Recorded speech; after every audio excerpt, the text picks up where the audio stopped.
This edition of the Ridley Report is brought to you by ScottPigeon.com.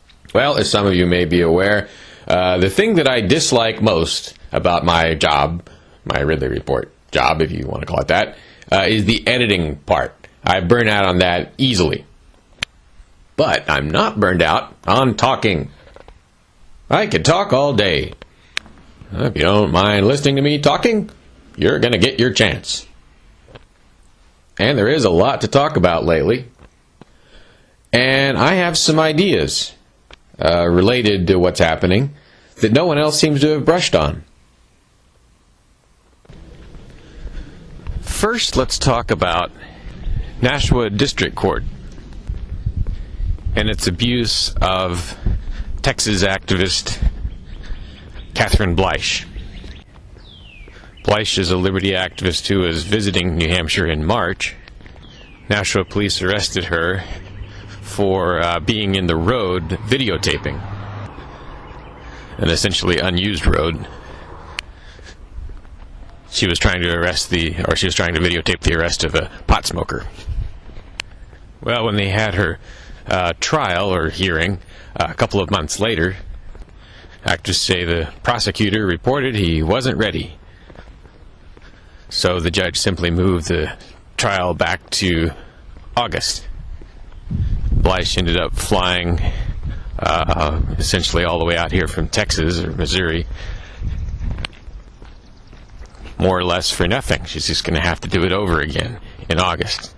Now, the authorities don't do this very often to people who live in the state, so it kind of strikes me as them going out of their way to try and add pain and suffering to her life, although they probably didn't go very far out of their way. Of course, we can gripe about this, and I think talking about it in public, broadcasting the news is good because it reduces the credibility of the state. It makes government look even more like it is. But there's some other things we could do that would be constructive. The first one that comes to mind is this. When an activist is going to trial or to court, I don't sense that very often. We're not doing protests outside the court very often. Well, if we had done a protest outside the court that Catherine was scheduled to be tried in, then it wouldn't have mattered that much whether Catherine was tried that day. I mean, yes, it would have mattered, but we would all have had a reason for being there. We would have all gotten something out of it, and the court would have lost something. I mean, the specter of 5, 10, 20 people outside your courthouse carrying signs that say no victim, no crime is not going to be appealing to any judge or any prosecutor. It's going to give them the incentive to get these things done quickly, because every time they drag it out, they get another protest in front of their courthouse. Such protests also give aid and comfort to the people who are going in to face the judge and prosecutor. Of course, at least it gives aid and comfort to those who don't have a victim. And protests like this don't even have to be scheduled. All you got to do is throw a rattlesnake flag in your car and have a sign in your car, or a sign or two, ready to go or ready to ride on. And you can do a protest by yourself. It's worthwhile. I've done it many times. And as I say, I'm so burned out on editing, I may start doing it again. Anyhow, I think that is a solution to this type of problem. It can be a solution to many other types of problems. Demonstrations were a very useful part of our movement's activities, even in days before YouTube. They are now 2 or 3 times as valuable, because even if you're not on a busy intersection, hundreds of people can still see you on YouTube.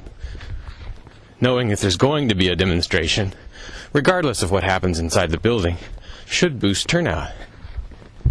It gives us videographers something to videotape. It provides a proportionate, peaceful response to government misdeeds. It's something they are more afraid of than you might think, in many cases. And it's something I think we are not doing enough of anymore. I don't really agree with Ian Freeman's take on protests that they're not effective. Generally, not effective.